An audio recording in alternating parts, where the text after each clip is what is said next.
Hello everyone, today I will be presenting my Mesa tank DPS hybrid build. This build focuses on stacking the maximum possible damage reduction while not losing too much on the damage side. The main elements of the build are the greater basing of endurance, which gives us 36% damage reduction, and the mark of weakness, which reduces the damage dealt by the enemies by 24%. Pairing these two with maxed out resistances causes the enemies to deal almost no damage to you. Let's take a look at the detailed stats page. You can see that although this build is meant to be extremely tanky, I have a lot of weapon technique damage as well, and a decent amount of weak point damage. For this build, the stats you want to focus on for your items are critical hit chance, critical hit damage, weak point damage, weapon technique damage, resistance cap increase, all resistances increase, physical damage, and damage to bleeding enemies. Now let's take a look at the items. For the primary weapon, I'm using a Sunflare Destiny with a primary of Spirit Reaper, which grants the greater blessing of endurance whenever I apply an ailment. The second primary effect is not that important, but ideally you want to use a Sunflare Destiny with Spirit Reaper and Pack Hunter's Talon effects, in which case you can replace Dustlord Signet with a Journeyman's Mark for even more damage output. The element of the weapon should be physical because this build needs to take advantage of every little damage boost it can get. For the secondary weapon, I'm using a Seed just to get critical hit chance boost from the Greater Blessing of Luck. You would only use this weapon during boss fights. For the amulet, I'm using a Kololaba's Legacy with the primaries of Mark of the Duelist and Grandmaster's Station. This is the most important part of the build because since we are not using Void Shell, we need a way of healing constantly. This is not replaceable and the build will not work very well if you don't have this combination. For the charm, I'm using a Lion Talisman with double crit chance. For the rings, I'm using a Dustlord Signet just to be able to expose weak points and a Zweig's Embrace for a little bit of overhead gain.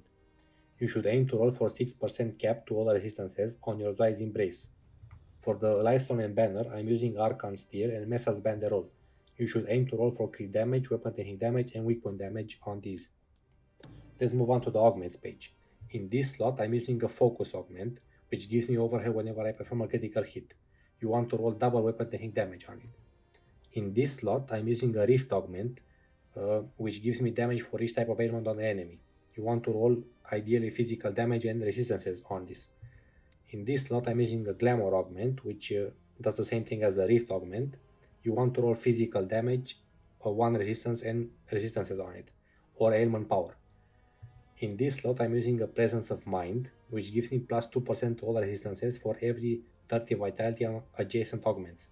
This is a key element of the build as it will help you reach the cap on all of your resistances. You want to roll up physical damage, damage to bleeding enemies, ailment duration or power, and resistances on it. In this slot, I'm using a Razor Edge augment that whenever you are hit, your next attack deals 44% more damage. This is a very good augment in this build because you will get hit a lot and you won't take too much damage, so you'll benefit from it pretty much constantly. You want to roll for physical damage and all the resistances on it. In this slot, I'm using a Dauntless augment that basically just boosts my polarity attack charge speed and polarized bonus damage. You want to roll for physical damage, damage to bleeding enemies, and again physical damage on it or Archon Fury damage. In this slot, I'm using an Iron Heart augment just to boost my critical hit chance even more. You want to roll double weapon technique damage on it. In this slot, I'm using a Primal Twilight Bloom, which gives me a lot of weapon technique damage. You want to roll for double weapon technique damage and weak point damage on it. And finally, in this slot, I'm using a Primal Paradise augment, which helps a lot with gaining more weapon technique charge whenever I crit. You want to roll either double weapon technique damage or weak point damage and weapon technique damage on it. Let's move on to the skills page. Here you want to just copy everything how I have it and just keep in mind that you don't want to have 5 points in the critical hit damage skill because your mark of fragility will always get overlapped by your mark of weakness from the amulet.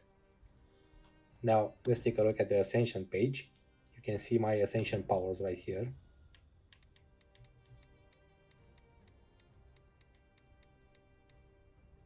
And that will be it for this video. Thanks and I'll see you in the next one.